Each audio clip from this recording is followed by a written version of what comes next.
Assalamualaikum warahmatullahi wabarakatuh, teman-teman semua, balik dari Kapian Official. Bahas apa? Mau minum dulu, tapi ini gelas gue mana ya? Oh itu dia, tak apalah.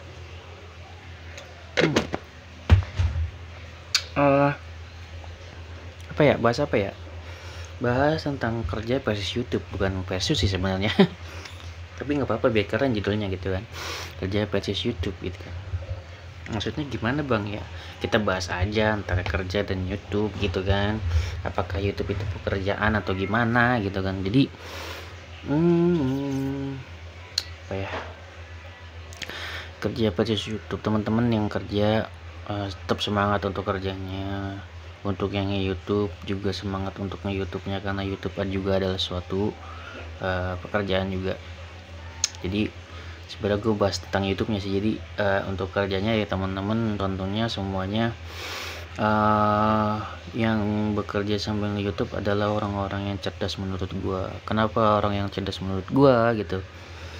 Karena menurut gue orang yang kerja sambil YouTube itu orang yang apa ya, berpikir ke depan gitu kan. Berpikir ke depan gimana bang?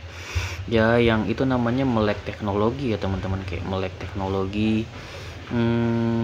Artinya tahu bahwasannya YouTube itu adalah sebuah aset masa depan gitu. Cias, gaya banget bang, aset masa depan, iya gitu kan. Jadi mungkin teman-teman bisa bekerja, bisa berhenti gitu kan, ada waktunya ya teman-teman. Jadi kalau misalkan teman-teman nge-YouTube, ini aset buat teman-teman buat nanti bisa teman-teman manfaatin sampai apa ya, akhir hayat. Anjir, akhir hayat, iya, sampai teman-teman mampu bisa nge-YouTube ya teman-teman bisa dapat penghasilan dari YouTube gitu sih, kayak gitu. Jadi apa ya, jadi yang teman-teman jalani sekarang ini di YouTube itu adalah suatu pekerjaan. Kenapa gitu bang ya?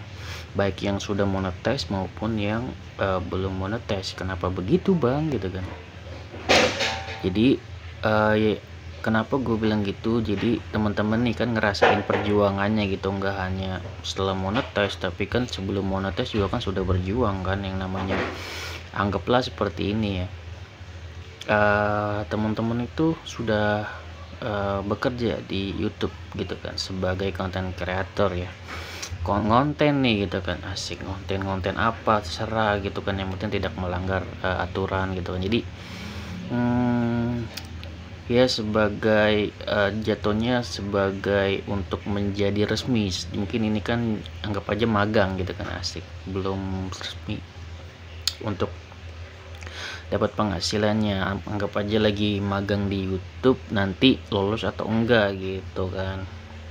Selama berapa bulan teman-teman mampu melewati ujian aja, melewati ujian, mendapatkan kitab suci ke barat gitu kan. Jadi kalau teman-teman udah dapat 1000 subscriber, 4000 jam tayang, teman-teman udah bisa lulus, itulah ujian dari ini ya namanya YouTube gitu kan. Dan sebenarnya ujian dari YouTube itu kayak ada yang tersirat, ada yang tersurat gitu. tersurat ya gimana bang ya, kayak tersurat tuh tertulis, tentunya ada aturan 4000 jam tayang gitu kan, 1000 subscriber, tidak apa melanggar aturan YouTube gitu kan. Kayak gitu-gitu tuh udah kayak 4 aturan gitu ya, atau gue lupa lagi ya satunya. Terus oh iya, satunya lagi itu ya verifikasi 2 langkah ya.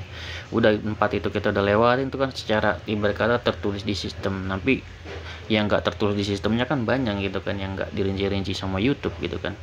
Mungkin kan kita bisa juga kayak nyari views dulu yang untuk bisa direkomendasikan gitu kan. Jadi kan kayak sistem-sistem rekomendasi segala macam kita harus belajar sendiri gitu kan, tanpa yang namanya itu diajarin sama YouTube segala macam. Harus ngulik sendiri, harus belajar bener-bener sendiri, terjun sendiri gitu kan.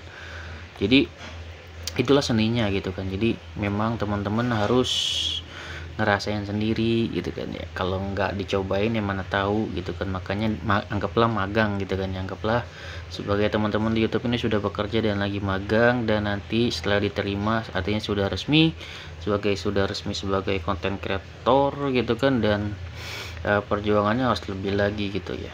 Jadi kayak gitu. Jadi jatuhnya apa ya, YouTube itu sama dengan suatu pekerjaan yang memang harus dihargai gitu kan, karena kita butuh waktu, butuh ide gitu kan, pemikiran segala macem gitu kan, kayak butuh ngedit segala macem gitu kan. itu kalau orang-orang yang tentunya ya memiliki suatu memang rezeki yang bagus, insya Allah ya bagus banget gitu kan di YouTube ini. Kalau misalnya memang belum rezekinya ya mungkin bisa rezeki di tempat lain gitu kan. Tapi kalau yang YouTube ini gitu kan, perlahan-lahan namanya rezeki itu walaupun nggak banyak pasti ada gitu, asalkan bisa memang benar-benar mau belajar sih kalau menurut gua ya kayak gitu kan.